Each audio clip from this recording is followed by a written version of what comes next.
Hello everyone, welcome to our YouTube channel. हमारा आज का डिस्कशन अगेन मैराथन क्लासेस से रिलेटेड है, जहां हम लोग बहुत सारे कॉमर्स बेस्ड एमसीक्यूज डिस्कस करने वाले हैं। अब जब हम लोग मैराथन क्लास अपलोड करें उसमें hardly 10 to 15 MCQs he discuss करेंगे, सो दैट आपके लिए क्लासेस कवर करना थोड़ा ईजी हो, ठीक है। एंड अगर आप किसी भी कॉमर्स बेस्ड कॉम्पिटेटिव एग्जाम के लिए प्रिपरेशन कर रहे हो, यहाँ हमने कॉमर्स बेस्ड एमसीक्यूज ही ऑप्ट किए हैं। जो भी हमने एमसीक्यूज ड्राफ्ट किए सब कॉमर्स रिलेटेड है, तो हर एक एग्जाम के लिए क्वेश्चंस रेलेवेंट होने वाले हैं। अगर आप एमकॉम एंट्रेंस एग्जाम की प्रिपरेशन करो तो हम बता दें कि हमने अपने ऐप पे टेस्ट सीरीज भी लॉन्च करा दी है। तो ज़्यादा से ज़्यादा स्टूडेंट से मेरी रिक्वेस्ट है कि आप लोग टेस्ट सीरीज जरूर से परचेज करो, क्योंकि एग्जाम ऑलमोस्ट अब कंडक्ट होने वाले हैं। एंड जितने ज़्यादा आप टेस्ट एग्जाम के पहले दोगे उतना कॉन्फिडेंस आपका बूस्ट होगा। अब चलो फिर अपना आज का सेशन स्टार्ट करते हैं, जहां हम लोग को क्वेश्चन नंबर 31 से स्टार्ट करना है। क्वेश्चन नंबर 30 तक हमने लास्ट क्लास में डिस्कस कर ही लिया था। देखो लिखा है, job is budgeted to require 3300 productive hours after having 25% idle time. If the total labor cost budgeted for the job is rupees 36,300, क्या हम लेबर कॉस्ट पर आवर निकाल सकते हैं? हाँ, देखो हमारा जो प्रोडक्टिव आवर्स है वो 3300 है आफ्टर 25% आइडल टाइम, मतलब ये 75% है ना। तो अगर 75% है तो 100% कितना हुआ, कैलकुलेट कर लो।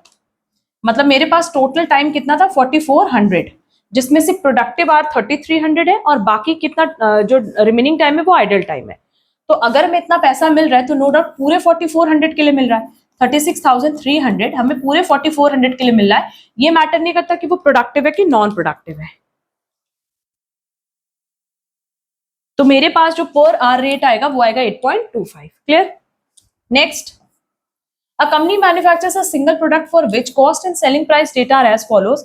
सेलिंग प्राइस दिया है, वेरिएबल कॉस्ट दिया है, फिक्स कॉस्ट दिया है, बजटेड सेल्स दिया है। आपको क्या मार्जिन ऑफ सेफ्टी निकालना है, ठीक है। तो देखो सबसे पहले हम लोग क्या करेंगे कि हमारे पास बजटेड सेल्स दिया है, सेल्स निकाल लो। 30,000 मल्टीप्लाई बाय 12, ये हो गया 3,60,000। फिर वेरिएबल कॉस्ट माइनस कर दो 8 के हिसाब से, 30,000 इंटू 8 2,40,000। मेरे पास कॉन्ट्रीब्यूशन कितना है बेटा 1,20,000। ये मेरा हो गया कॉन्ट्रीब्यूशन। इसमें से अगर हम फिक्स कॉस्ट माइनस कर दें जो कि है 98,000, तो मेरे पास प्रॉफिट आ गया 22,000 का, ठीक है। ये तो हमने कैलकुलेशन दिखा दिया। अब हमसे मार्जिन ऑफ सेफ्टी पूछा है क्वेश्चन में। अब देखो हमसे मार्जिन ऑफ सेफ्टी पूछा है तो पहले हम लोग क्या करते हैं, ब्रेक इवन पॉइंट निकाल लेते हैं, जो कि होगा fix cost divided by contribution per unit. Fix cost दिया हुआ है 98,000 और कंट्रीब्यूशन पर यूनिट हम लोग निकाल सकते हैं selling price minus variable cost करके, दैट इज ₹4 होगा। हमारा ब्रेक इवन कितना हो गया, ब्रेक इवन यूनिट्स आ गए 24,500 की। 30,000 में से अगर 24,500 ब्रेक इवन है तो रिमेनिंग 5,500 क्या हो गया, मार्जिन ऑफ सेफ्टी। यहां तक तो किसी को दिक्कत नहीं है। अब क्योंकि हमसे मार्जिन ऑफ सेफ्टी का परसेंटेज पूछा है तो 5,500 है आउट ऑफ 30,000, इसका परसेंटेज कैलकुलेट कर लो कितना आ रहा है। 5,500 डिवाइडेड बाय 30,000 मल्टीप्लाई बाय 100, ये हो गया 18.33%, जो कि ऑप्शन ए में दिया है। Clear. Next, dash is a summary of all functional budgets in a capsule form. जब भी हम फंक्शनल बजट की बात करते हैं कि सारे फंक्शनल बजट का समरी है, तो वो होता है master budget. Next, following information is available of XYZ limited for quarter ended June 2023, fix cost, variable cost, selling price, output level. What will be the amount of profit earned during the quarter using the marginal costing technique? Simple है, हमारे पास selling price और variable cost दिया है, तो यहाँ पे हमारे पास contribution per unit कितना आ गया 5।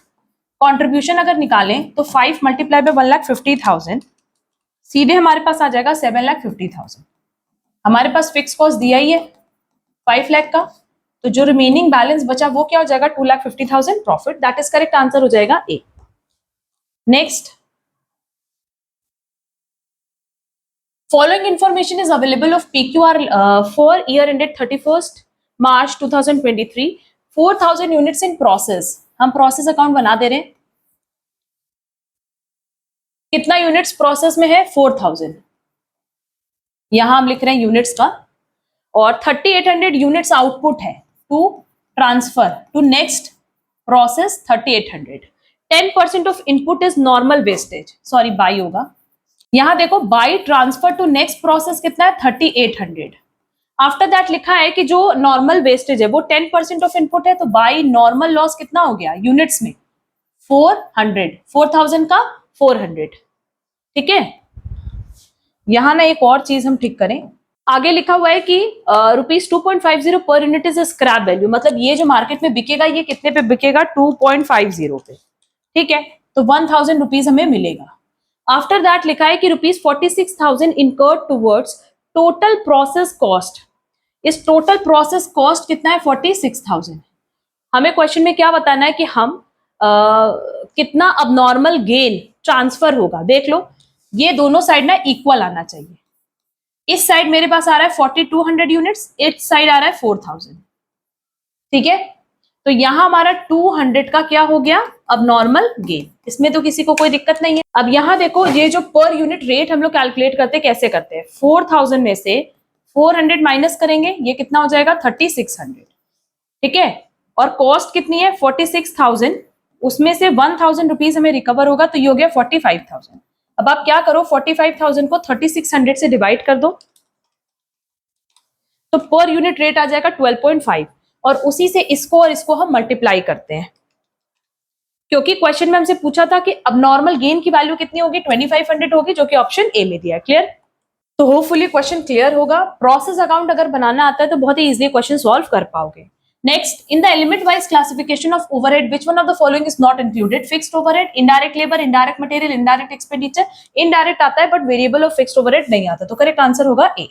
The theorists that advocated a standard methodology for doing a task and suggested that workers were motivated by pay according to output piece work is Elton Mayo, Max Weber, F.W. Taylor, Henry Fayol. No doubt F.W. Taylor, क्योंकि इनका जो rule था वो rule of thumb पे नहीं था बल्कि scientific time motion पे था। करेक्ट आंसर होगा सी। Which of the following tests measure an individual's ability to learn a given job when adequate training is given and do not test the knowledge or proficiency possessed by the individual? Interest test, achievement test, situational test, aptitude test. ये basically जो definition है किसकी, aptitude test की। Next, which one of the following techniques of downsizing does an organization adopt when the demand for their products or services comes down and the supply cannot be maintained at the existing level? ये पूरा concept है lay off का, जो कि option D में दिया है। Which one of the following is a training technique जहां हम एक्चुअल वर्क एनवायरनमेंट को डुप्लीकेट करते हैं, computer modelling, internship, programmed instruction, vestibule training. No doubt correct answer होगा डी, वेस्टिबल। क्लियर, अब देखो अगेन ये बहुत important MCQs exam point of view से, इनकी प्रिपरेशन आप लोग अच्छे से कर लेना। हार्डली 10 to 12 मिनट्स लगेगा आपको ये क्लास कवर करने में। किसी भी क्वेश्चन में कोई डाउट होगा तो कमेंट बॉक्स में कमेंट करके पूछ लेना। चैनल पे नए हो तो चैनल सब्सक्राइब जरूर कर देना। एंड वो स्टूडेंट जो एमकॉम एंट्रेंस एग्जाम के लिए प्रिपरेशन कर रहे हैं उनके लिए 3 प्लेलिस्ट हमारे चैनल पे बहुत रेलेवेंट, एक मैराथन क्लास की, एक पास्ट ईयर क्वेश्चन पेपर्स की, और एक है प्रैक्टिस सेट। इनकी प्रैक्टिस आप लोग प्लीज अच्छे से कर लेना सो दैट आपको एग्जाम में बहुत हेल्प मिल जाए क्वेश्चन सॉल्व करने में, ठीक है। अब हम लोग मिलेंगे हमारी नेक्स्ट क्लास में। आज के लिए बस इतना। Thank you so much.